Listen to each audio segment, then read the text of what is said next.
Você acha que o recente mimimi do Roger Waters contra o David Gilmour é novidade? No terceiro e último episódio desse Aposto Que Você Não Sabe do Pink Floyd, você vai saber que essa briga é antiga. Presta atenção.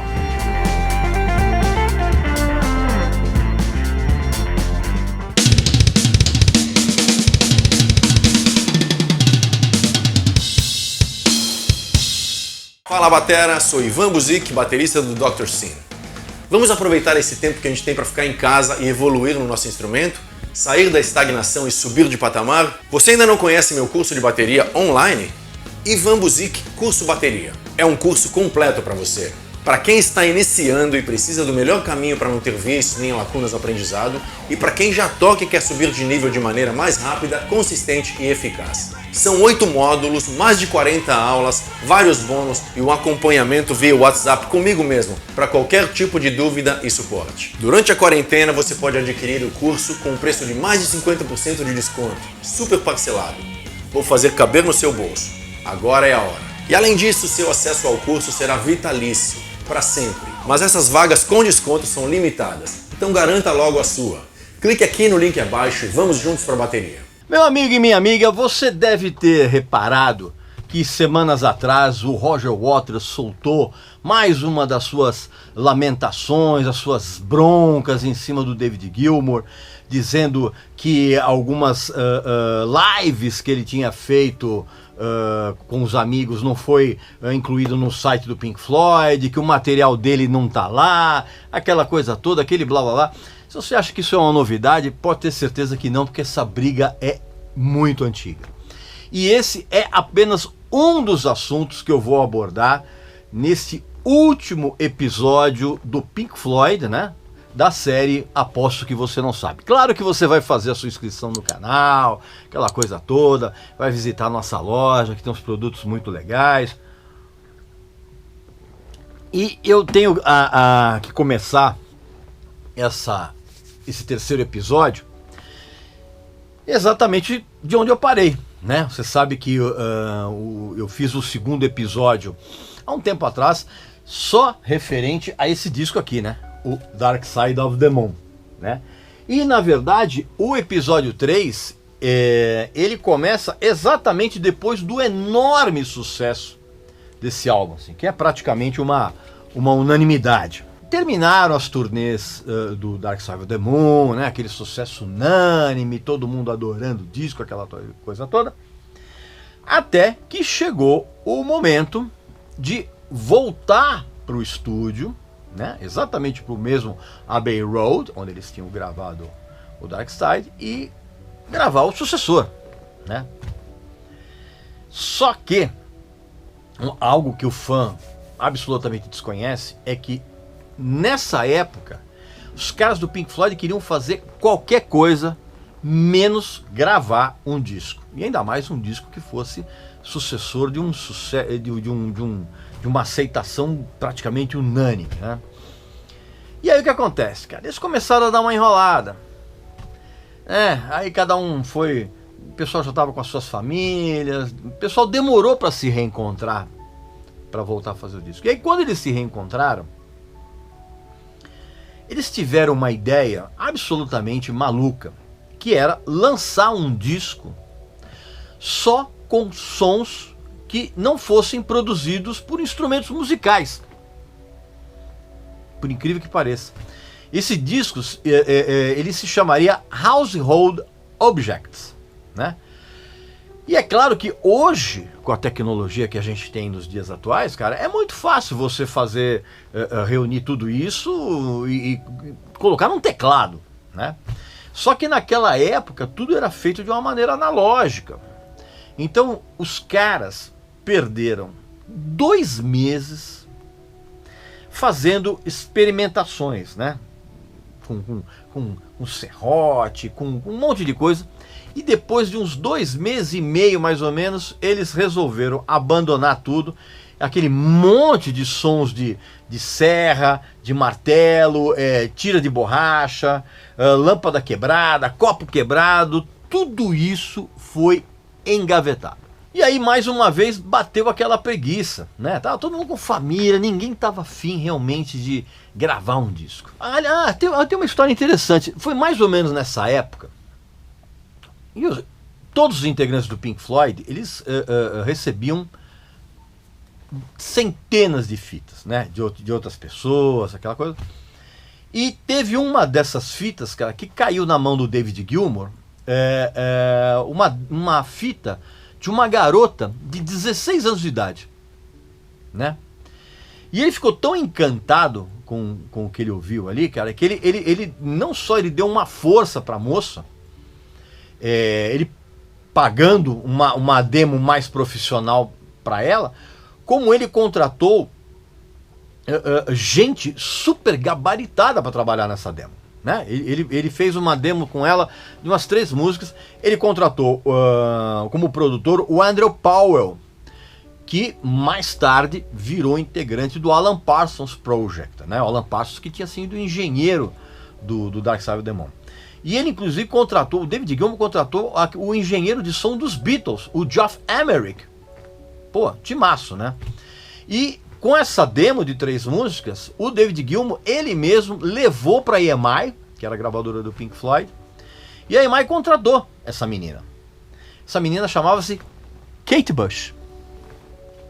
Pois é. Inclusive rola uma história de que o David Gilmour era meio namorado dela. Não, isso é cascata, não coisa. Mas que realmente ele ficou encantado com a menina. Ela foi contratada, só que ela acabou ficando ali meio numa espécie de limbo na EMI, e ela só lançou um disco, nós estamos falando em 1973, hein? 73, 74. E ela só foi gravar um disco em 78, que é isso aqui, ó. O The Kick Inside. Ó, belo disco, tá? Mas ao contrário do que as pessoas imaginam, esse disco não foi produzido pelo David Gilmour, e sim pelo próprio Andrew Powell, tá?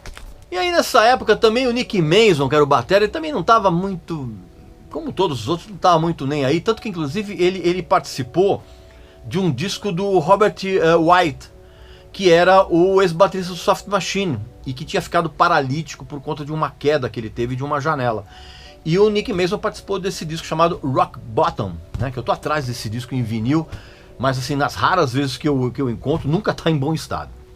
Então assim, ninguém estava afim de gravar, meio resumindo a história, ninguém tá afim de gravar o disco do Pink Floyd.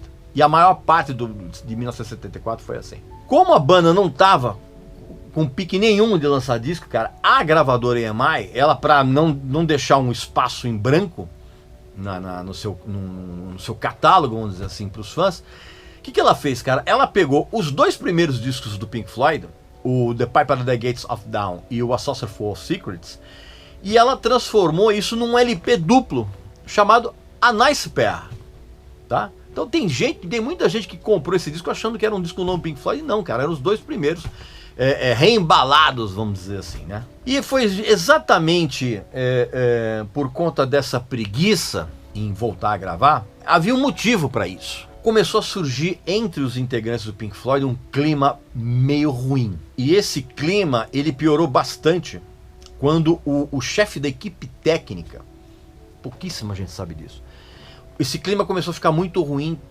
quando o chefe da equipe técnica do Pink Floyd, que era um cara chamado Pete Watts, ele foi demitido. Porque o que acontece? O cara já era já trabalhava com o Pink Floyd há muito tempo, e ele acabou sendo demitido, cara, porque ele estava ficando intragável, porque ele estava assim, ele tinha um envolvimento com drogas muito grande, né? Ele passou a ter, principalmente durante a turnê do Dark Side of the Moon.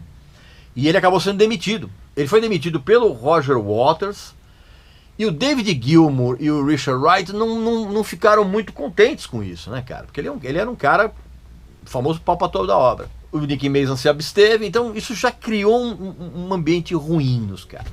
Aí uma maneira paliativa disso, até por gratidão, a banda pagou uma clínica de reabilitação para o Pete Watts. Só que não deu em nada, tanto que inclusive 2 anos depois ele morreu, inclusive de overdose. Então isso realmente já deixou o clima meio esquisito. Uma outra coisa também que estava incomodando muitos caras da banda é que na turnê do Dark Side of the Moon, os shows estavam muito irregulares. Tinha alguns shows que eram muito bons e outros shows que davam muito problema.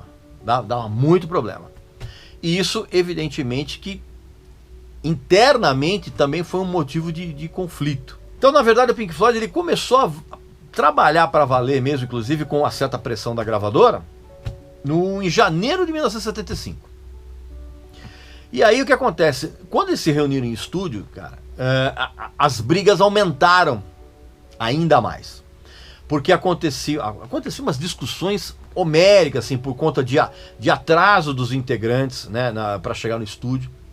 E assim, todo mundo atrasava, você entendeu? Então, num dia era o David Gilmour que chegava atrasado, no outro dia era o Roger Waters, no outro dia era o Richard Wright. Cara, era uma confusão, assim, e isso gerava brigas, assim, homéricas. Para piorar, também uma outra coisa que pouca gente sabe, começaram a rolar brigas por dinheiro.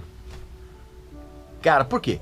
Porque nessa altura, com o sucesso do Dark Side of the Moon, cara, cada integrante percebeu a importância da contribuição individual, né, para que isso fosse incluído como crédito de composição e, evidentemente, que isso levaria a uma inclusão na divisão de direitos autorais e na divisão da própria renda da banda, né?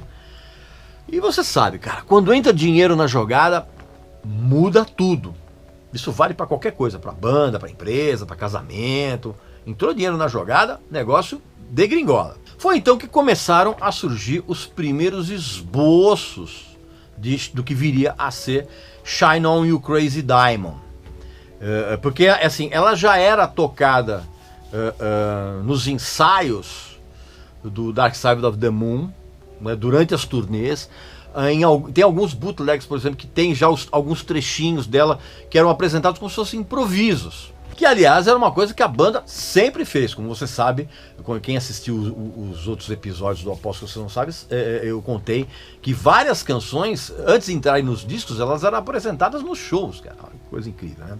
E, na verdade, a introdução de Shine On You Crazy Diamond foi a única ideia que foi aproveitada daquele projeto do Household Objects, que é aquele som com as taças de vinho cheias de água em diferentes níveis. Então os caras, sabe aquela coisa de você passa o dedo na borda e isso gera notas diferentes? Então, foi um experimento que eles fizeram naquele projeto e que eles reaproveitaram na introdução de Shine On You Crazy Diamond. Então eles pegaram várias taças de vinho, colocaram água em níveis diferentes e passavam os dedos em volta, gerando notas, e isso era gravado numa fita em 16 trilhas, vamos dizer assim, e mixadas depois junto com um grupo de acordes. É assim que surgiu o começo de Shine On You Crazy Diamond.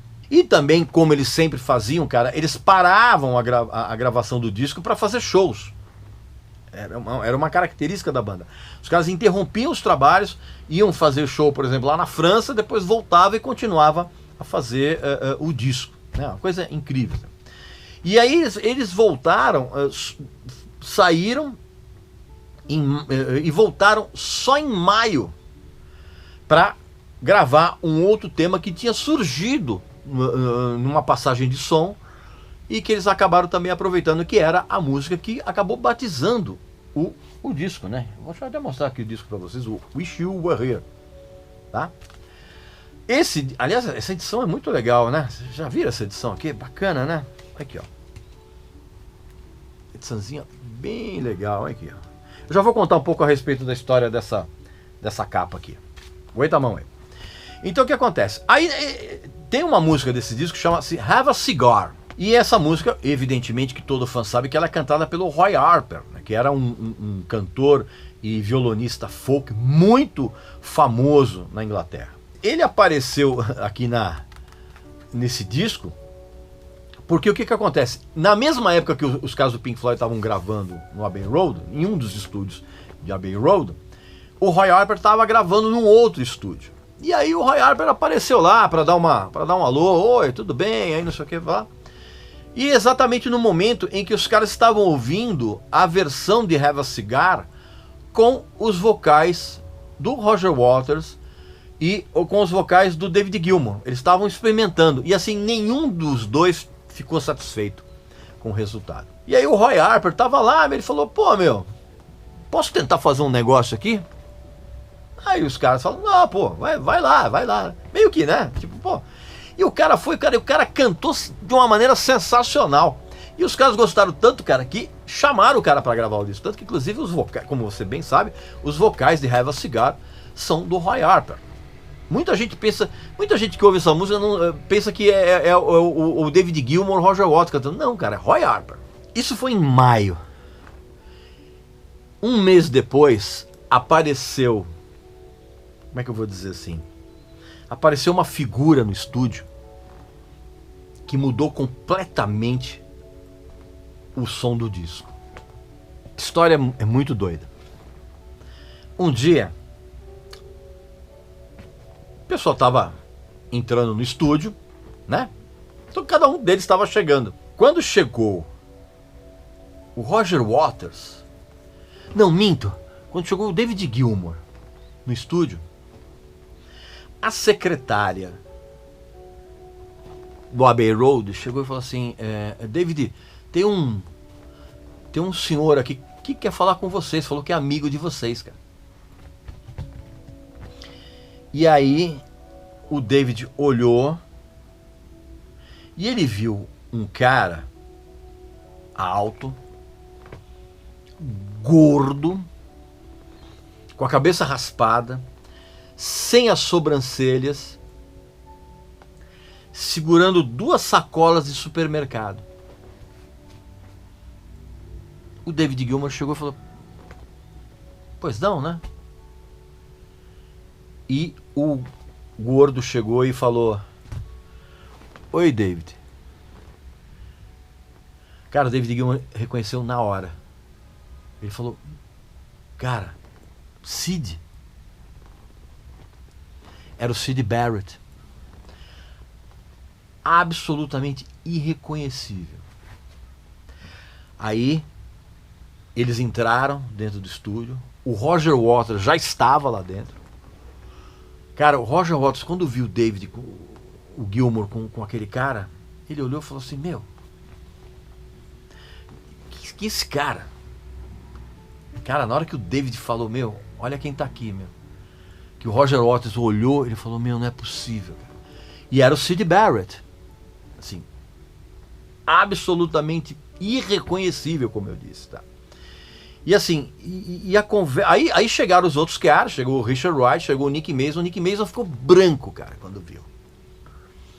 E aí eles começaram a conversar. Mas assim, o papo era totalmente desconexo, cara. Pra você ter uma ideia, o Syd, ele chegou e falou assim, pô, meu, olha aqui, vocês não sabem que legal, cara, eu tenho agora uma... Cara, pouquíssima gente sabe disso. Ele chegou e falou assim, pô, eu tenho agora uma TV colorida e tenho uma geladeira. E na minha geladeira tá cheio assim de costeleta de porco. Mas assim, é impressionante que eu acho que alguém tá levando essas minhas costeletas, tá roubando as minhas costeletas, então eu tenho que ir pro supermercado para comprar mais. Esse era o papo. E assim, os caras do Pink Floyd ficaram muito entristecidos, cara, de ver aquilo. Eles ficaram entristecidos e também ficaram com um sentimento de culpa, né? Porque eles, de uma certa forma, eles tentaram o máximo, mas largaram o Syd à própria sorte, né, cara? Quando o Syd foi embora, cara, assim,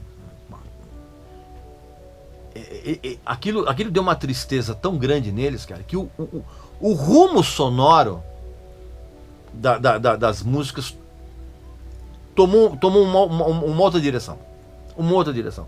Acabou mudando completamente a sonoridade de Shine On You Crazy Diamond, mudou a sonoridade de Wish You Were Here, e o título acabou sendo muito referente a essa visita do Syd, né, cara? Embora a canção já tivesse se título antes. E essa experiência foi tão forte, cara, que eles justamente fizeram essa ligação entre o título da canção, o que dizia a canção, e essa visita do Syd Barrett, que eles resolveram batizar o disco como Wish You Were Here.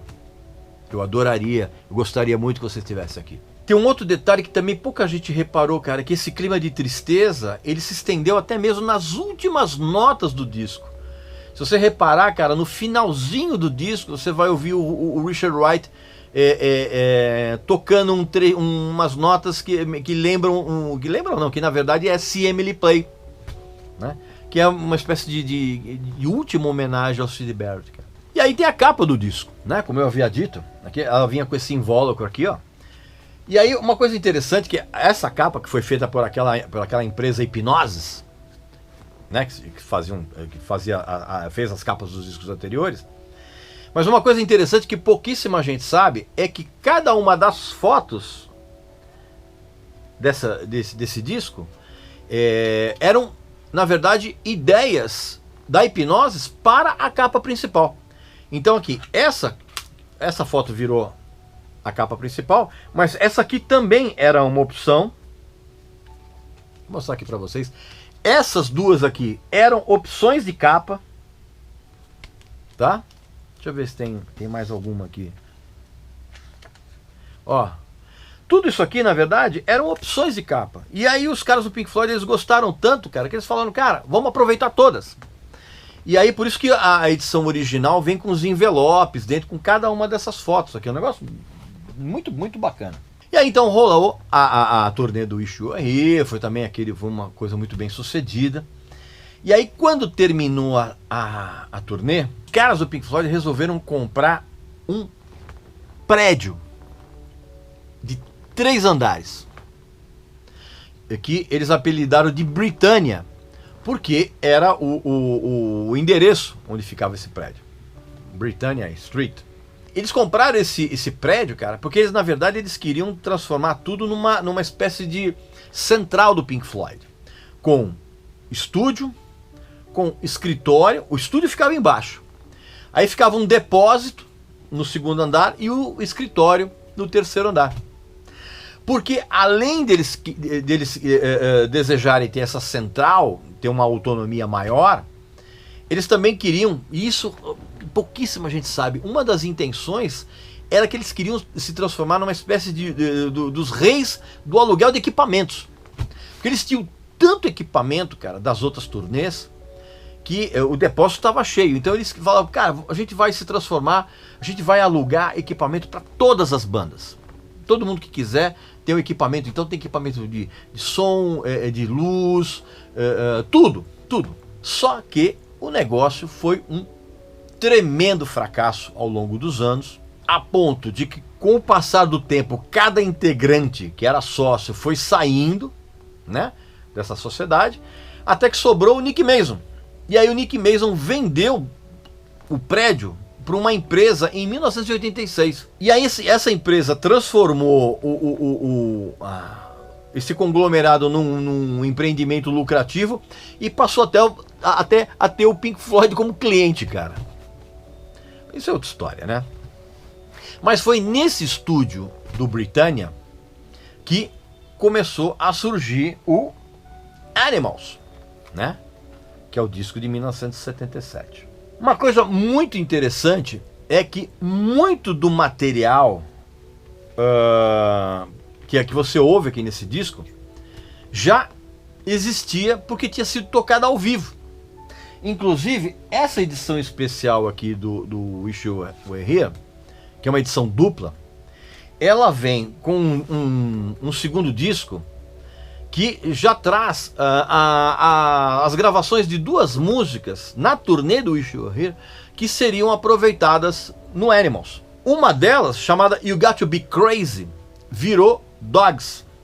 E tinha uma outra chamada Raving and Drooling, que acabou virando Sheep, que foram depois incluídas aqui no Animals. Aí tem uma história que só quem é muito fã, assim, ortodoxo, sabe, conhece a história.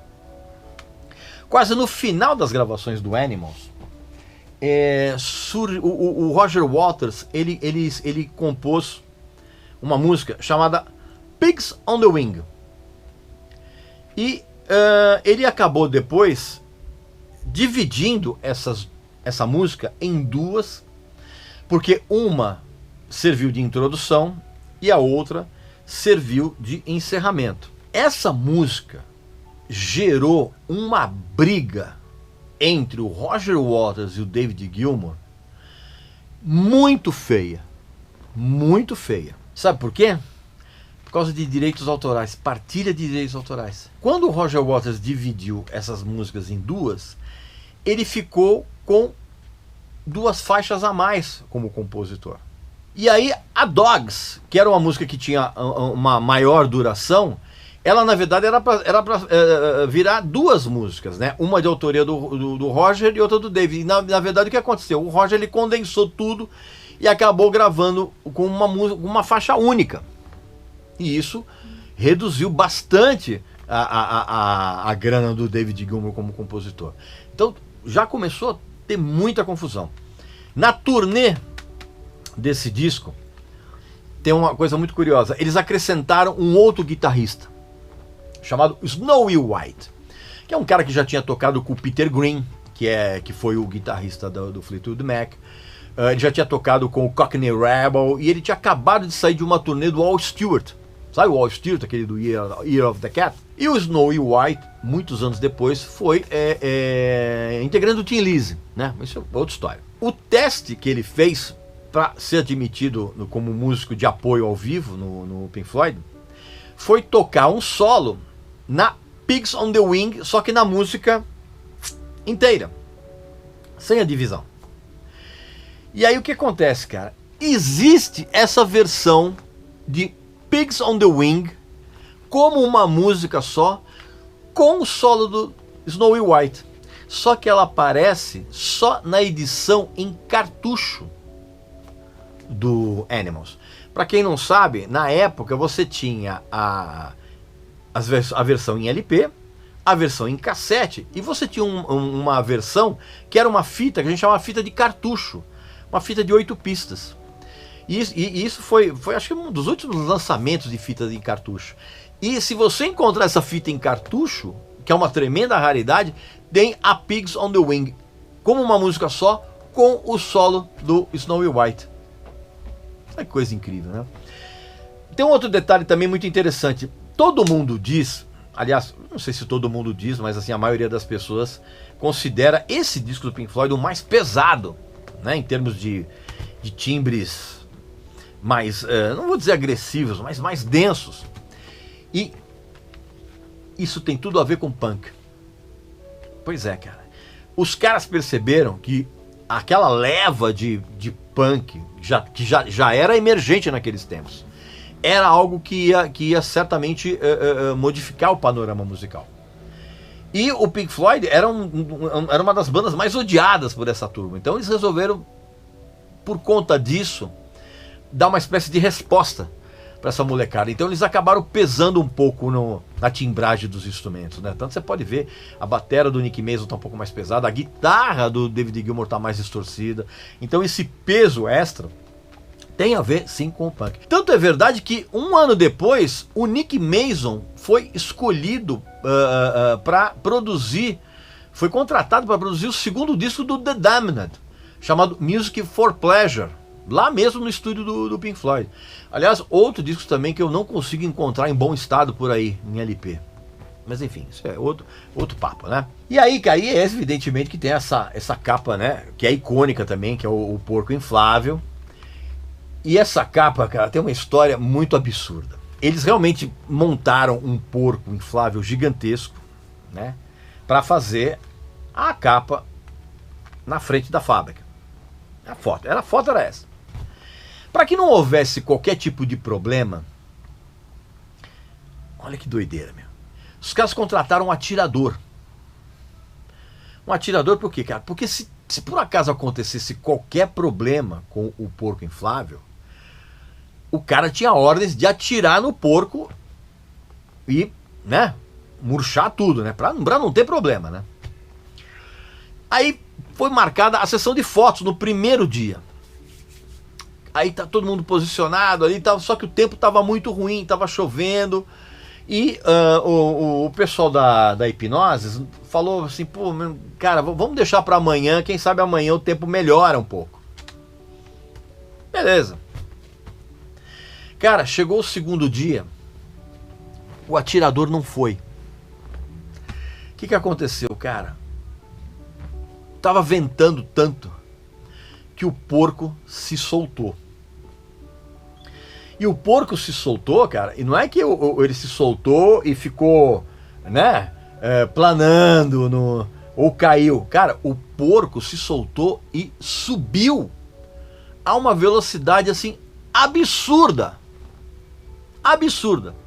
Tanto que, inclusive, cara, podia ter causado um acidente aéreo muito grave.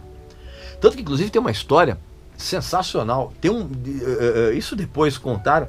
Diz que tinha um piloto de um avião comercial que ele viu o porco ali voando, meio que ao longe, e ele ficou com medo de relatar para a torre de controle de Heathrow, que é o aeroporto de Londres. Ele ficou com medo, cara, de falar aquilo e o pessoal achar que ele estava bêbado. Olha que coisa, cara, isso podia ter dado uma merda gigantesca. Só que, por obra e graça do bom Deus, né, o porco acabou caindo numa fazenda em Kent, no interior da Inglaterra, e foi recuperado, cara. Mas podia ter dado uma merda absurda. Então, meu amigo e minha amiga, eu quero que você saiba que o porco que aparece aqui na capa, ele foi incluído na foto posteriormente. Isso aqui, na verdade, é a foto da fábrica e a imagem do porco foi incluída depois. E aí na turnê, cara, começaram a acontecer umas coisas muito bizarras, bicho. Os promotores de shows, sabe-se lá por quê, pra querer agradar a banda, começaram a colocar nos camarins dos caras uns animais. Olha que história maluca, cara. O Bill Graham, que é aquele famoso produtor americano que tinha aquelas duas casas de show super famosas, o Fillmore East e o Fillmore West. Quando o Pink Floyd foi tocar no Fillmore West, em São Francisco, o Bill Graham, para fazer uma graça, para agradar, sei lá, qual a intenção, o cara montou um cercado cheio de animais dentro do camarim dos caras.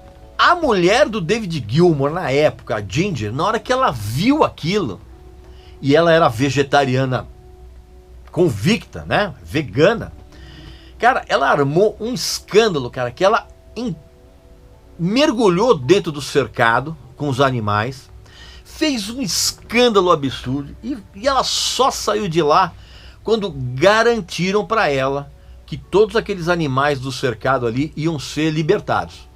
Cara, foi um negócio absurdo.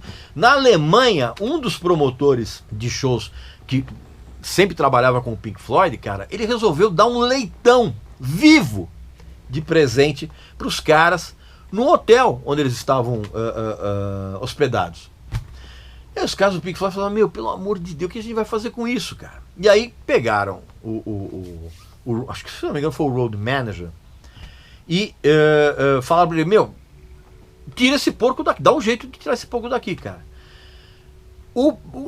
Esse manager, ele levou o porco pro quarto dele, porque ele falou, cara, eu não vou conseguir tirar esse porco daqui agora, eu vou esperar chegar de madrugada e vou tirar esse porco daqui. Só que acontece, o quarto do cara era espelhado, então ele largou o porco lá dentro e foi jantar. Cara, o porco começou a ver o reflexo dele nos espelhos, ele achou que eram outros porcos rivais. O porco ficou nervoso, cara. O porco cagou. Não tem outro termo. Cagou no apartamento, no quarto inteiro do cara, bicho. Fora que ele quebrou todos os vidros. Cara, isso deu um prejuízo pra banda absurdo. História maluca, né? Mas também foi no final dessa turnê do Animals, pelo menos para o David Gilmour, que a banda começou a acabar. Começou a acabar. Foi quando a banda inteira descobriu que ela estava praticamente falida. Porque a empresa aberta em nome do Pink Floyd, e isso é uma coisa muito interessante de contar, porque as pessoas acham que banda é só para tocar. Não, cara, essas bandas têm vários investimentos em outras áreas. Isso era uma coisa também um pouco comum com as bandas muito grandes naquela época, né? O Led Zeppelin era assim, todo mundo. O Pink Floyd, a empresa do Pink Floyd tinha investido em um monte de outros projetos, de outras coisas que deram muito errado. Você tem uma ideia, eles investiram na fabricação de barco a remo feito com fibra de carbono, investiram em pizzaria, em restaurante em barco flutuante, em hotéis, em empresas de calçado infantil, né? Isso tudo por quê? Porque todo mundo, a grana estava entrando, não, vamos investir para ganhar mais dinheiro, né? Isso em termos do Pink Floyd, não como banda, mas o Pink Floyd como empresa. E aí eles descobriram que todos esses outros investimentos, cara, deram muito errado. Cada um tava muito puto da vida, cara, vamos dar um tempo. E aí foi nessa época, por exemplo, que o David Gilmour lançou um disco solo, que é maravilhoso, né? Que é o que a gente chama de Gilmour, né? Esse disco é sensacional.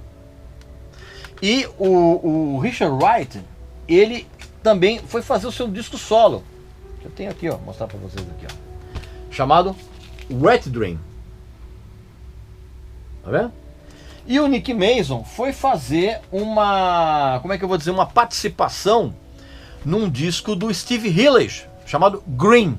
E como todo mundo da banda, quer dizer, todo mundo, 3/4 da banda foi se meter em projetos paralelos, o Roger Waters se sentiu muito à vontade para colocar suas mangas de fora.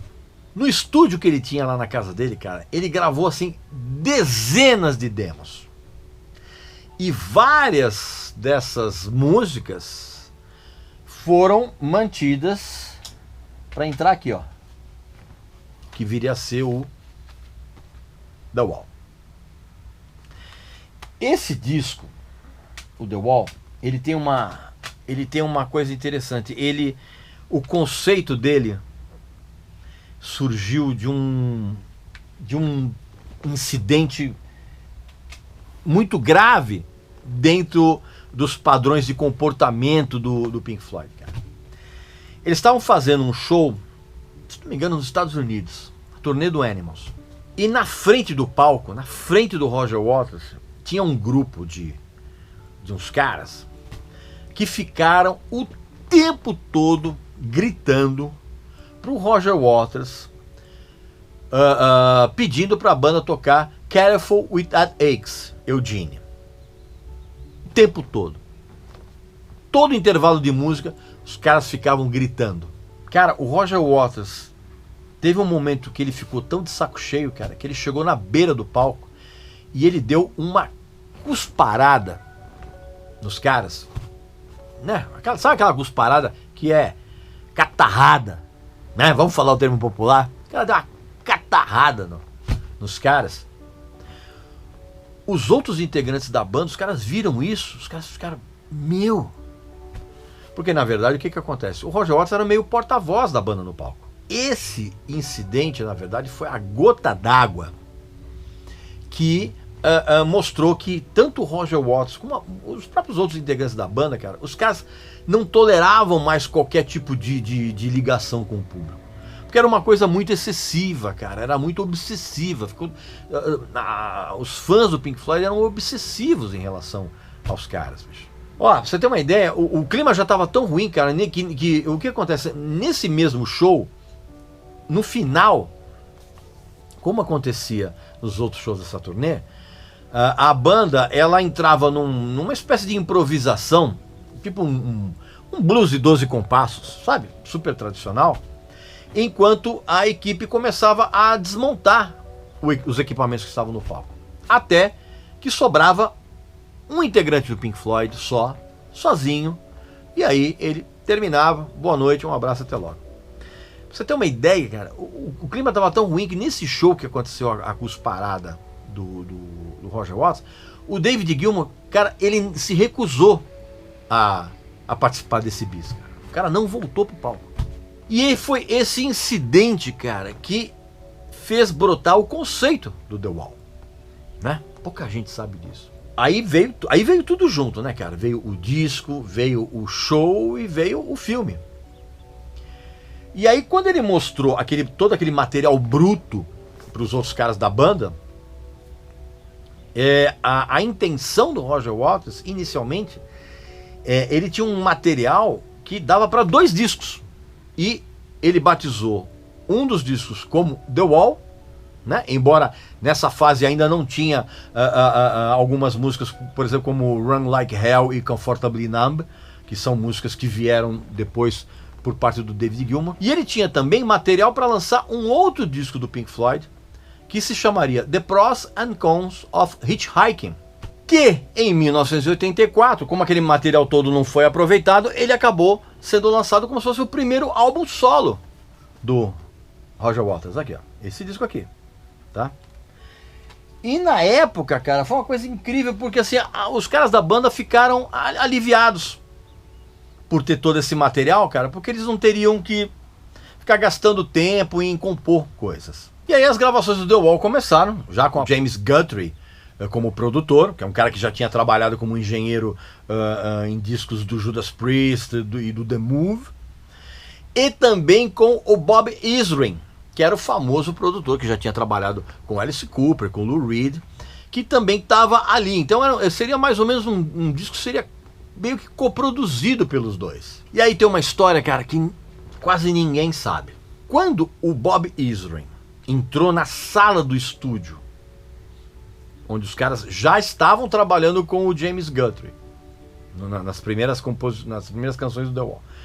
Quando ele entrou pela primeira vez na sala do estúdio, e ele estava atrasado porque ninguém da produção da banda, ninguém da banda foi buscar o cara no aeroporto, ele teve que sair pegar um táxi, alugar um carro e ir atrás onde a banda estava no estúdio.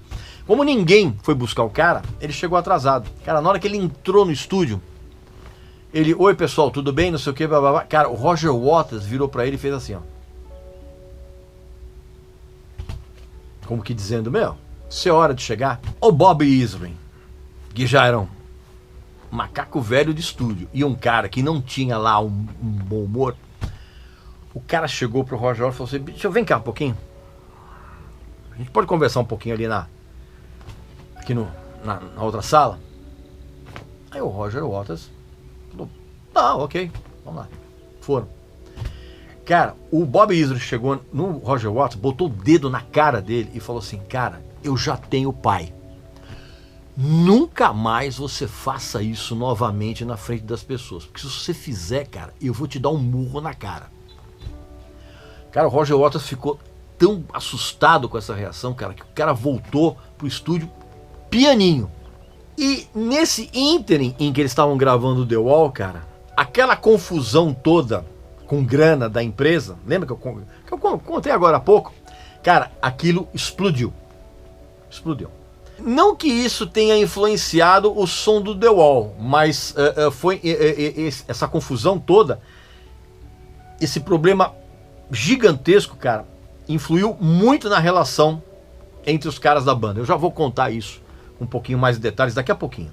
E aí estourou aquele problema todo, aquele problema fiscal, problema contábil. Cara, pra você ter uma ideia, cara, só a banda, os 4 integrantes, eles perderam 1 milhão de libras, que na época, cara, era uma fortuna. Bom, é uma fortuna hoje. Você imagina na época. Pra você ter uma ideia, cara, no geral, parece que o prejuízo que as empresas que ficavam sobre a aba ali da empresa do Pink Floyd, cara, eles tiveram um prejuízo de 15 milhões de libras, cara. Uma fortuna absurda para os padrões da época. Pra você ter uma ideia, essa empresa do Pink Floyd, ela tinha várias contas em bancos, né? Várias essas empresas. O Pink Floyd a empresa Pink Floyd chegou a ter 225 contas bancárias bloqueadas. Olha o tamanho dessa tragédia contábil financeira que se abateu sobre o grupo. Tudo isso jogou como é que eu vou dizer, uma nuvem negra em cima dos 4 integrantes da banda. E não havia outra solução, cara. Todo mundo se autoexilou na França. E aí o disco continua sendo gravado lá. E além dos atrasos dos caras do Pink Floyd, o Bob Ezrin também era um cara que se atrasava muito, cara. E isso deixava o clima da gravação muito piorado, vamos dizer assim. E como se, né, desgraça pouco é bobagem, cara, o David Gilmour e o Roger Waters, eles passavam o tempo inteiro brigando. Mas brigando por qualquer coisa que você pode imaginar. E aí, cara, a gravadora CBS, ela começou a ficar um pouco preocupada. E ela chegou para os caras e resolveu fazer um acordo. O acordo era o seguinte, cara, eles aumentariam a porcentagem da banda nos lucros das vendas do The Wall, se eles conseguissem entregar o disco até num prazo para que ele chegasse nas lojas no final de 1979. Isso foi em finalzinho na metade de junho. Só que o que acontece, cara? Os teclados do Richard Wright ainda não tinham sido gravados. O Richard Wright, ele estava em férias. Como o pessoal antecipou os prazos, eles ligaram para o Richard Wright e falaram assim: meu, você precisa interromper as tuas férias, você precisa voltar para cá para gravar os seus teclados, porque a gente tem agora um outro prazo para entrega, que é muito mais curto, a gente precisa gravar os teus teclados. O Richard Wright chegou e falou: não vou interromper minhas férias para gravar meus teclados. Você vê que esse tipo de atitude já dava bem a noção de como é que andava o clima entre os caras. O Richard Wright falou assim: não, cara, não vou interromper minhas férias. Se virem aí. Quando eu voltar, eu coloco. Cara, o Roger Waters, que era um cara que... Você pode acusar o Roger Waters de qualquer coisa, mas naquela época o cara, ele dava o sangue pra trabalhar. Meu, o cara ficou possesso. Assim, só faltou quebrar o estúdio. E como se a desgraça já não fosse suficiente, o Richard Wright avisou que quando ele voltasse para colocar os teclados, ele queria ser também creditado como produtor do The Wall, junto com o James Guthrie e junto com o Bob Ezrin. Cara, o Roger Waters, ele ficou desnorteado, ele ficou tão desnorteado, cara, que ele chegou pro Bob Ezrin e falou: cara, você consegue fazer as partes de teclados aqui? E o Bob Ezrin falou: não, faço, ok, eu faço aqui como guia, depois o Richard vem aqui e cobre.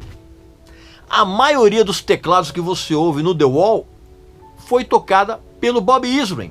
E vou dizer uma coisa para vocês: se nunca houve realmente uma amizade de irmão entre o Roger Waters e o Richard Wright, como por exemplo o Roger Waters tinha com o Nick Mason, que eram quase que como irmãos, cara, essa ligação desmoronou, cara. O Roger Waters, quando o Richard Wright voltou, o Roger Waters demitiu o Richard Wright na frente de todo mundo. Falou que se ele quisesse continuar, ele seria recontratado como músico de apoio para a turnê do The Wall. E só. Mais nada. Tremenda humilhação, né? Richard Wright, tranquilo. Falou: ok, beleza. Todo mundo estranhou. Mas o Richard Wright, ele já estava de saco cheio. Saco cheio das relações internas do Pink Floyd. O casamento do cara tinha ido pro buraco. Ele estava meio deprê. E aconteceu uma coisa muito curiosa, cara. Na turnê do The Wall, o Richard Wright foi o único dos integrantes do Pink Floyd que não perdeu dinheiro. Pelo contrário. Como ele foi contratado como músico de apoio, ele ganhava um salário. Ok. Tanto o Roger Waters como o David Gilmour, como o Nick Mason, os caras perderam uma fortuna absurda na turnê do Wall, porque eles não tinham patrocinadores. Eles bancaram a turnê do próprio bolso e esperavam que a venda dos ingressos cobrisse isso. Não rolou, cara. E esse episódio da demissão do Richard Wright foi o sinal fidedigno de que a faceta de tirania e eu sou o dono da banda do Roger Waters ficou muito claro. Tem algumas características aqui no The Wall que eu acho interessantes, que pouca gente sabe. Sabe aquela música, a Run Like Hell? Ela tem, se você ouvir essa música com atenção, ela tem umas derrapadas de carros. E essas derrapadas, na verdade, era o manager de estúdio do Pink Floyd, que era um cara chamado Phil Taylor. Ele pegou, e ele também era técnico de guitarra do David Gilmour. Ele pegou um Ford LTD, que a gente chama aqui de Galaxy, ou Landau, sabe? E ele ficou derrapando, fazendo derrapagens no estacionamento do estúdio, onde o Pink Floyd estava gravando. Já estava, inclusive, eles já estavam meio que mixando isso. Ele ficou fazendo essas derrapagens no estúdio, ali em Los Angeles, com o Roger Waters dentro, cara. E o Roger Waters, assim, gritando de pavor, porque o cara tava dando uns cavalos de pau inacreditáveis, assim. E eles gravaram isso e colocaram na Run Like Hell. Aí, evidentemente, que você sabe que o Another Brick in the Wall tem aquele coral infantil, aquela coisa toda, não sei o que, bababá. Você não sabe que a gravação desse coral, cara, durou 40 minutos.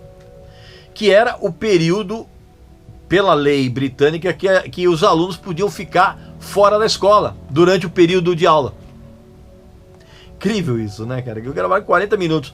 E tem uma outra coisa que pouquíssima gente sabe. Evidentemente que você reparou que Another Brick in the Wall, ela tem uma batida, uma levada que lembra um pouquinho um som de disco music, né? Ainda mais se você levar em consideração a sonoridade do Pink Floyd. Sabe de quem foi a ideia disso? Bob Ezrin. Ele bancou isso e falou, cara, façam essa música com um andamento que possa ser meio dançante, meio disco music, que essa música vai ser um sucesso. Cara, dito e feito. Tanto que essa música, inclusive, ela teve a duração dela reduzida, ela foi lançada em compacto, em single, que era uma coisa que o Pink Floyd se recusava a fazer desde o final dos anos 60. Mas o Bob Ezrin insistiu e realmente foi um sucesso estrondoso. Só que até o disco chegar à loja, cara, tem umas histórias assim, meio complicadas, que você vai saber agora. Como a mixagem atrasou, a gravadora ficou puta da vida. Ainda mais quando a banda apresentou o disco para a gravadora como sendo um álbum duplo, um negócio que a gravadora não queria, e a coisa toda estremeceu ainda mais, cara, quando a gravadora sugeriu que a banda recebesse uma porcentagem menor de royalties de cada canção pelo fato do disco ser duplo. Cara, o Roger Waters falou assim, mas de jeito nenhum. De jeito nenhum, vai continuar como tá. Aí o que acontece, cara? Chegou uma briga tão grande que a banda ameaçou tirar o disco da CBS e oferecer para uma outra gravadora. E a CBS ameaçou a banda de entrar na justiça para confiscar as fitas do The Wall. Olha que confusão. E é aquele tipo de confusão, cara, que o fã não sabe, porque ele acontece nos bastidores e não tem nada a ver com música, tem a ver com grana. E a gravadora detestou a versão final. Mas aí teve que se render. Aí vieram aqueles shows bombásticos, né? Aquele muro que era gradativamente construído e demolido no final, né? Com aqueles... Os tijolos eram de papelão, né? Muita gente pensa que era isopor, cara. Não era, era de papelão. Só que nessa época, né? Como eu já havia contado pra vocês, cara, o clima entre a banda tava péssimo, né? Richard Wright como músico contratado. Cada um dos integrantes tinha um camarim separado. Ou seja, o Roger Waters tinha o seu, o David Gilmour tinha o dele, e o Nick Mason tinha o dele. E para piorar, depois dos shows aconteciam umas festas e cada um dos integrantes fazia a sua própria festa e não convidava o outro para participar. Aí você sabe que teve o filme, né, com o Bob Geldof estrelando. Bob Geldof, que era vocalista do Boomtown Rats. E o Bob Geldof só aceitou fazer o filme, cara, porque a grana era muito boa, porque ele odiava o Pink Floyd. E ele quase não fez o filme, cara, porque o empresário dele descobriu umas cláusulas no contrato que eram muito desvantajosas com relação a ele, com relação a direitos autorais, cara. E aí o que acontece? Ele se recusou e teve que ser convencido pelo próprio diretor, o Alan Parker, e pelos advogados do Pink Floyd, que tiveram que refazer aquilo. E tem um detalhe curioso, que você que assistiu o filme e vai assistir novamente, tem uma cena, cara, em que o personagem do Bob Geldof, ele tá se afogando numa piscina, na cobertura onde ele mora. Cara, essa cena de afogamento é real, porque o Bob Geldof não sabia nadar. Então a cena que você vê dele se afogando é real, ele estava se afogando mesmo. E tem uma outra história curiosa, aquela cena, quando você assiste o filme, tem umas cenas de campos de batalha, né? E elas foram filmadas na mesma praia da capa desse disco aqui, ó.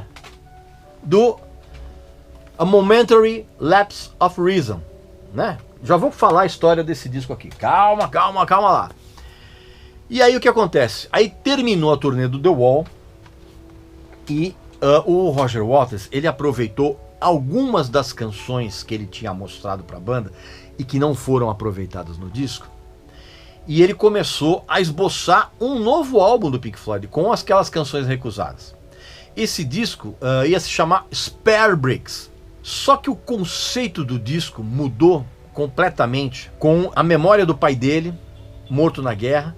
Por quê, cara? Porque a Inglaterra se envolveu naquela guerra com a Argentina pelas Ilhas Malvinas, lembra? Então tudo isso, cara, fez com que o conceito desse disco mudasse completamente. E ele apresentou esse conceito para os outros caras da banda. Os outros caras fizeram uma cara meio assim, ok. E o David Gilmour, cara, ele acabou chegando pro Roger Waters e ele pediu um pouco mais de tempo para incluir nesse disco um material próprio dele, né? Ele pediu um pouco mais de tempo para compor. E o Roger Waters falou: negativo, cara, não vou dar tempo nenhum, cara. A gente vai soltar o disco do jeito que eu acho que tem que sair. E é por isso que esse disco aqui, ó, Final Cut, ele é praticamente um disco solo do Roger Waters. Porque não tem os teclados do Richard Wright, né? Inclusive os teclados aqui, quem toca é aquele maestro Michael Kamen, né? Que depois virou um arranjador super famoso, maestro. Lembra aquele vídeo lembra do Aerosmith com aquela versão de Dream On com orquestra? Então, é o Michael Kamen.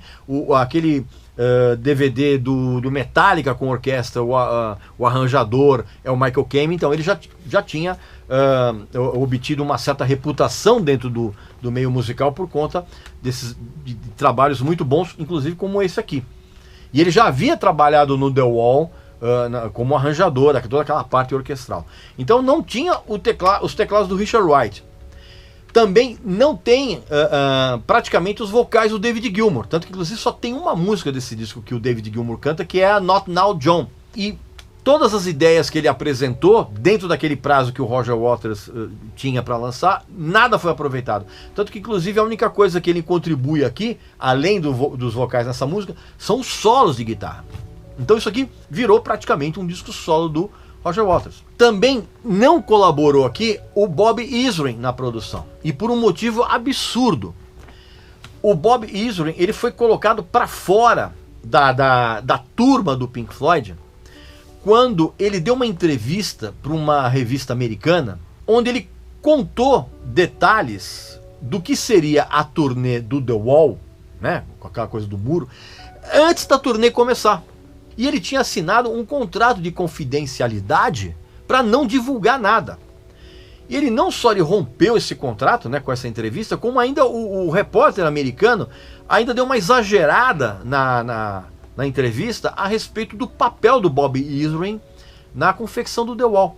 Cara, o Roger Waters ficou uma arara, ficou puto da vida e simplesmente não só não quis mais trabalhar com o Bob Ezrin, como avisou que ele não deveria aparecer em qualquer show do Pink Floyd, porque ele seria barrado. E também os advogados do Pink Floyd ameaçaram tirar do Bob Ezrin os direitos autorais como produtor do disco, cara. Olha a confusão que deu. Foi também nesse período aqui, cara, que o Roger Waters chegou pro Nick Mason, né, que é o cara que ele considerava como irmão, e avisou para ele, cara, que ele não ia receber qualquer tipo de participação extra nos lucros do disco. E também não ia receber qualquer tipo de crédito que não fosse o de baterista. E ele também decidiu, sozinho, que ele não ia mais trabalhar com a Hipgnosis e que ele mesmo ia fazer a capa do disco, que ele fez. Essa capa aqui é do Roger Waters com as fotos do cunhado dele, um cara chamado William Christie. E ele também decidiu que não ia rolar turnê do The Final Cut, porque o David Gilmour e o Nick Mason eram uns caras muito indisciplinados. Não tinha como, né, cara? Aí o David Gilmour foi gravar o seu segundo disco solo, que é esse aqui, o About Face, né? O Nick Mason gravou também o seu disco, que é o Nick Mason's Fictitious Sports, né? E aí aconteceu um detalhe fundamental para o futuro. Num dos shows da turnê solo do David Gilmour, se não me engano foi no Hammersmith Odeon, lugar mítico lá de Londres, o David Gilmour chamou ao palco o Richard Wright, que ele estava trabalhando nessa época num projeto chamado Z, e chamou o Nick Mason.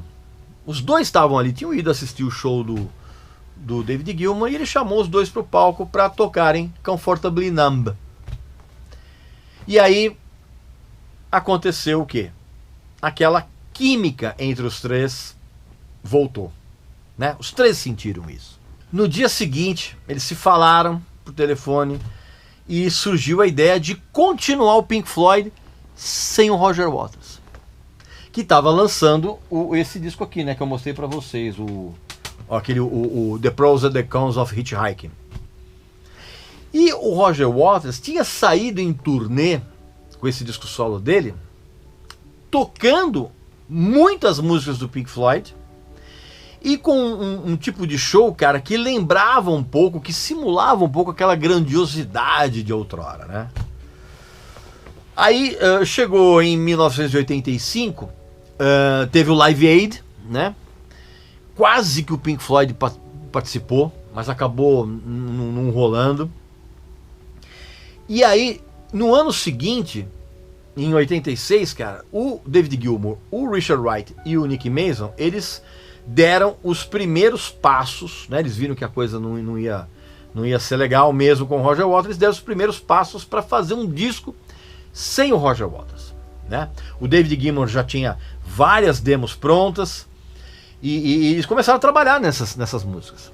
Cara, quando o Roger Waters soube disso, ele ficou tão possesso que ele acabou entrando com uma ação judicial para impedir que os caras lançassem um novo disco como Pink Floyd. E aí foram feitas inúmeras reuniões entre eles fora dos tribunais. Aliás, é preciso deixar claro e corrigir um erro que a grande maioria das pessoas pensa. O Roger Waters entrou com essa ação não para ele ficar com o nome Pink Floyd.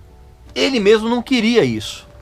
O que ele queria, na verdade, era impedir que os outros caras lançassem discos como Pink Floyd e que ele, Roger Waters, fosse liberado individualmente do contrato que ele tinha com o empresário da banda. E aí, nessas reuniões que eles fizeram fora dos tribunais, o Roger Waters até chegou para os caras e falou assim: ok, eu vou liberar vocês lançarem mais um disco como Pink Floyd, mas eu quero também a minha liberação total do contrato que eu tenho com o empresário da banda.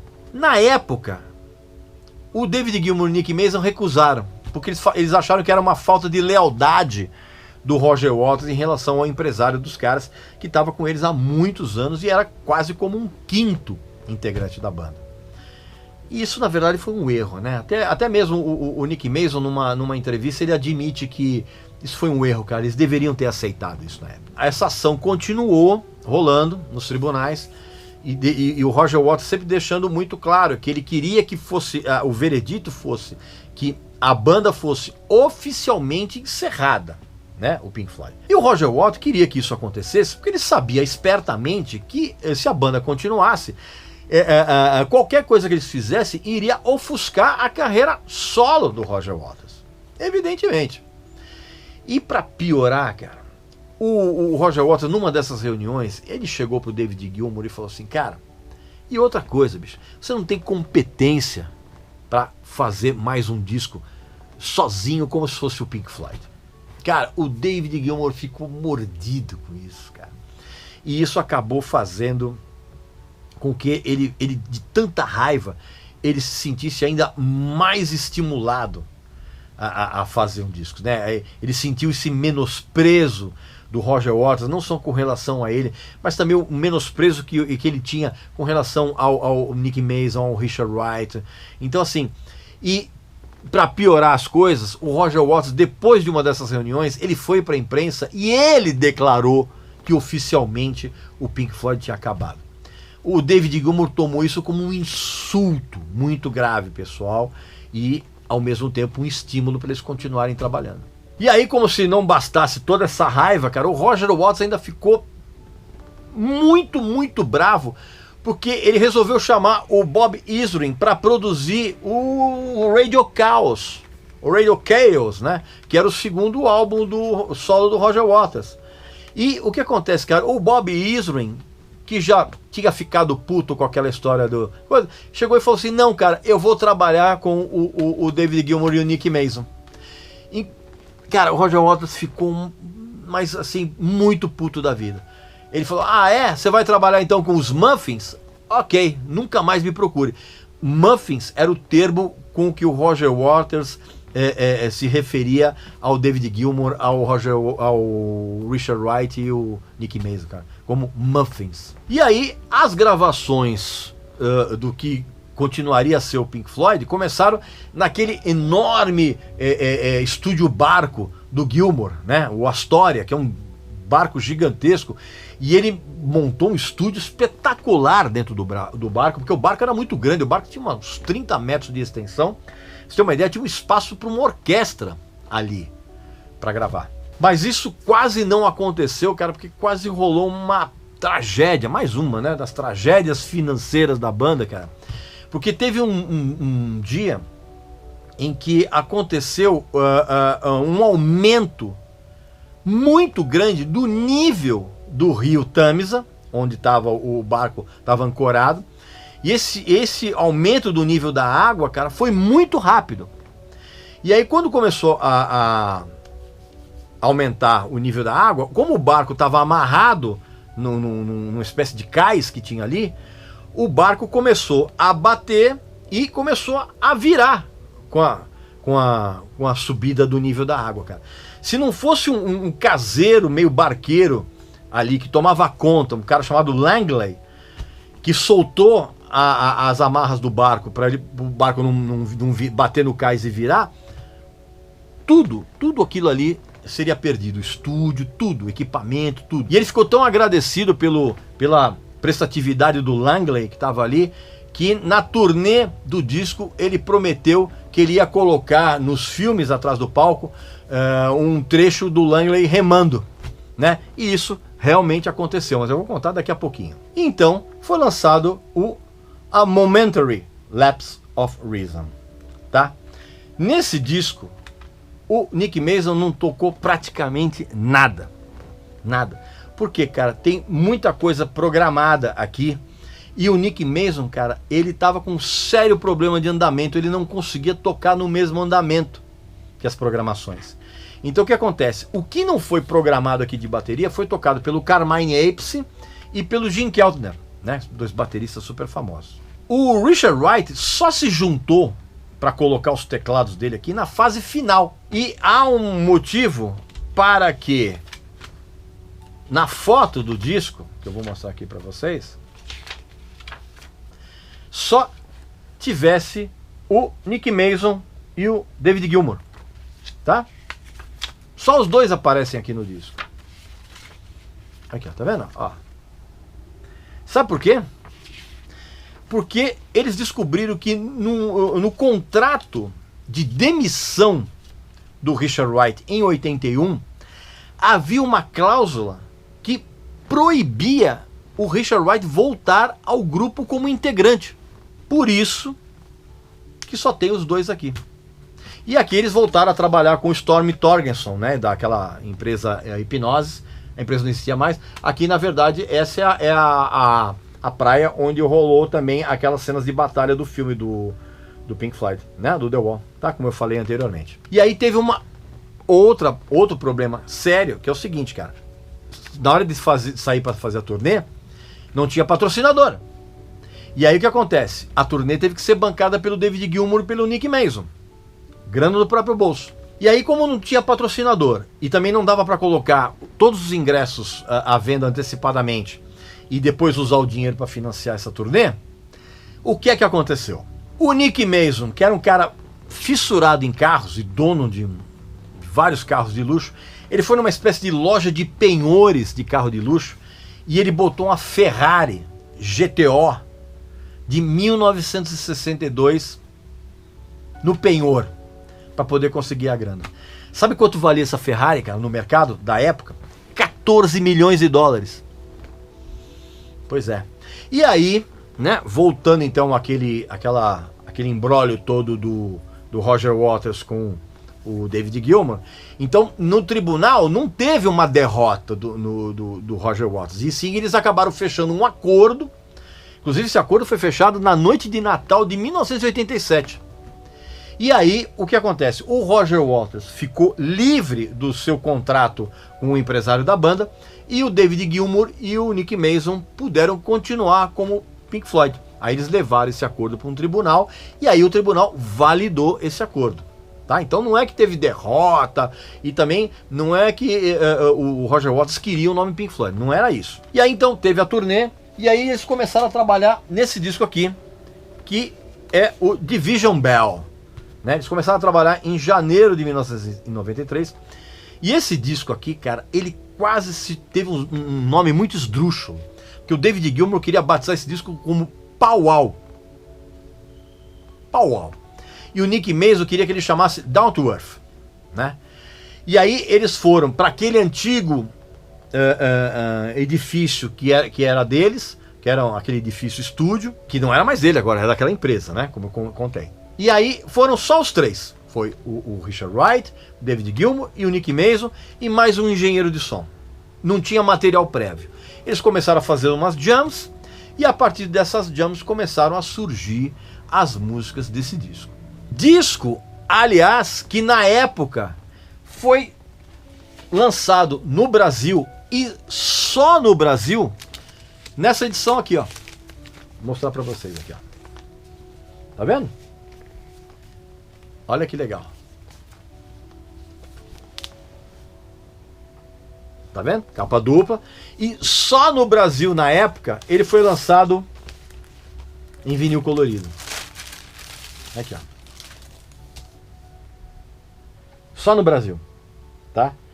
Hoje, com essa moda de relançamento de vinil, você até encontra novas edições desse álbum com vinil, inclusive em várias cores. Mas essa aqui é a edição original e brasileira, cara. Esse disco foi lançado nessa cor só no Brasil. Né? Curiosidade aqui pra vocês, né? Aí, aliás, tem uma coisa interessante.